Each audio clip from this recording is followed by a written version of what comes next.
Let's do the weekly astrology for December 1st through 7th, 2024. There's plenty to work with right now. We have lots changing and planets continue to move backwards and others finally move forward. Mars going retrograde on the 6th or 7th, depending on where you are on the planet, is the big news. It promises a fiery path ahead for the next 6 months. Neptune finally shifts into going forward also on the 7th, and Venus goes into Aquarius late on the 7th. We are here to learn that there is safety in the places inside that are asking to change. While the external world continues to be unsafe, this week is about finding those things that give you a sense of safety internally so you can keep going no matter what the world is doing. December 1st. There is a new moon in Sagittarius, moon squares Saturn in Pisces, and the moon will trine to Leo. This new moon in Sagittarius is in opposition with Jupiter in Gemini. This is the perfect time to make a list of what it is you want to accomplish and to dig a hole in the earth, purify the ground in a sacred way, and to place that list in the hole and set it on fire to release those wishes out to the universe. Setting the intention for what you want in 2025 to be, especially for yourself, is very important. This new moon has a power to carry you for a long time if you are willing to do a bit of work to let it happen. Even setting the intention perfectly will require you to find courage to face the upcoming storms and to persevere in ways that will show you how committed you are, especially when you are so far out of your comfort zone. December 2nd, the moon goes into Capricorn. Things take a more practical and serious turn.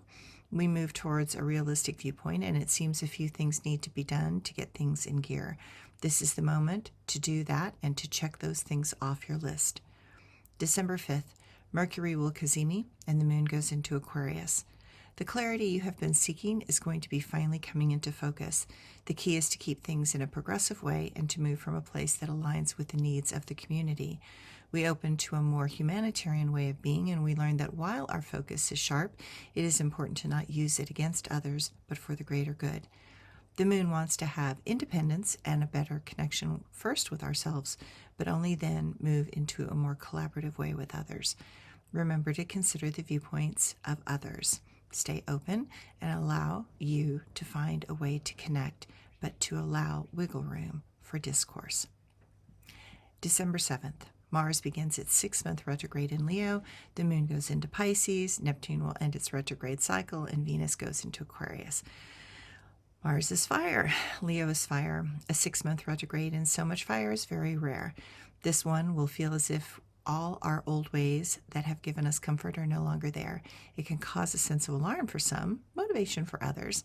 Expect this to be quite a ride. I would suggest for each of us to step away from the drama that is a period designed to trigger the weak-minded and to collapse those that do not have the coping mechanisms.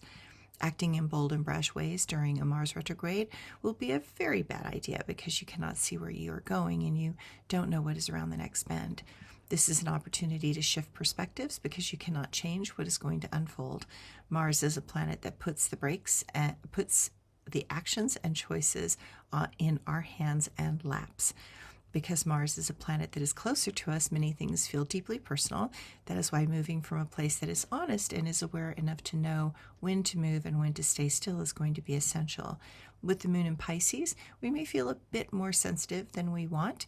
No, emotions are still running high, and we need to expect others are feeling that as well.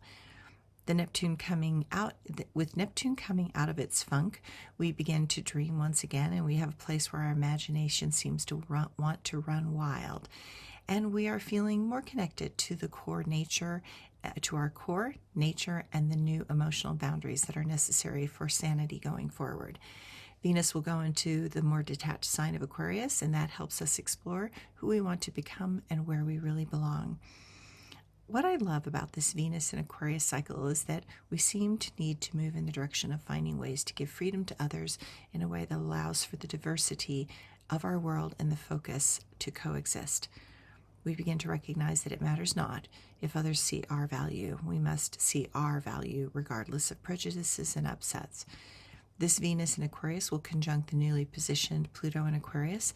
This connection asks us to take a moment and decide how we want to define the next 19 years of our reality.